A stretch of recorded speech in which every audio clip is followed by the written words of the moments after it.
It has been widely reported, meanwhile, that security contractors working for Blackwater, USA have been granted immunity for statements they made concerning a deadly shooting incident last month in Baghdad.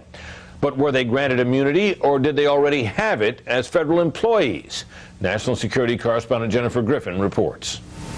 There is still no one version of what happened in downtown Baghdad in Nisour Square on September 16th, a shootout involving Blackwater guards protecting a U.S. diplomat that left 17 Iraqis dead. Fox News has obtained the statement of immunity that the Blackwater guards signed when first questioned by the State Department's Diplomatic Security Service. Law enforcement officials call it a standard Garrity clause used to protect a federal employee during an official administrative inquiry.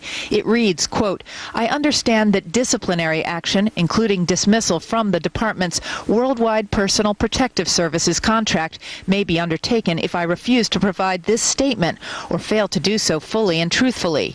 Quote, I further understand that neither my statements nor any information or evidence gained by reason of my statements can be used against me in a criminal proceeding.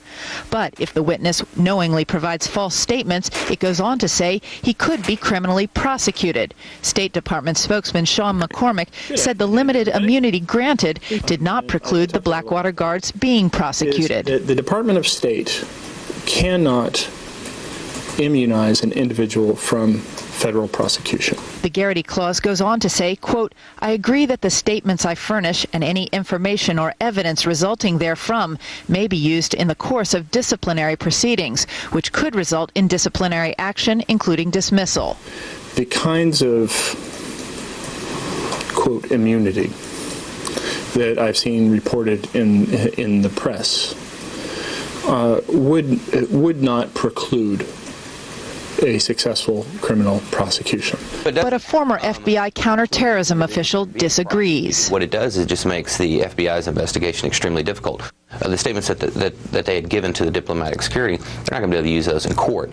Defense Secretary Robert Gates and Secretary of State Condoleezza Rice met in the Pentagon for an hour today to discuss greater oversight of security contractors. There has not been a satisfactory coordination of movement to this point. There clearly has not been the same standards for the use of force. I don't believe they're the same necessarily training standards. Iraq's cabinet drafted a bill today for the parliament to lift the immunity of private contractors operating in Iraq. It struck a chord with the Iraqi public. I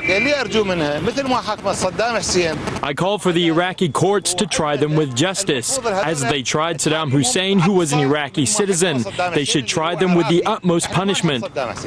A Blackwater spokesman says that the company is fully cooperating with the FBI investigation. A source close to Blackwater tells Fox News that according to the Garrity clause, any statements made by the guards can be used in a court of law if any of the guards accused any of the other guards of wrongdoing. The Garrity clause simply prevents the individual from making any self-incriminating statements. It is not immunity that was granted by the State Department, Britt. They were protected, the source tells Fox News, because they were being treated like any other federal employee. Britt? Okay, Jennifer, thank you very much.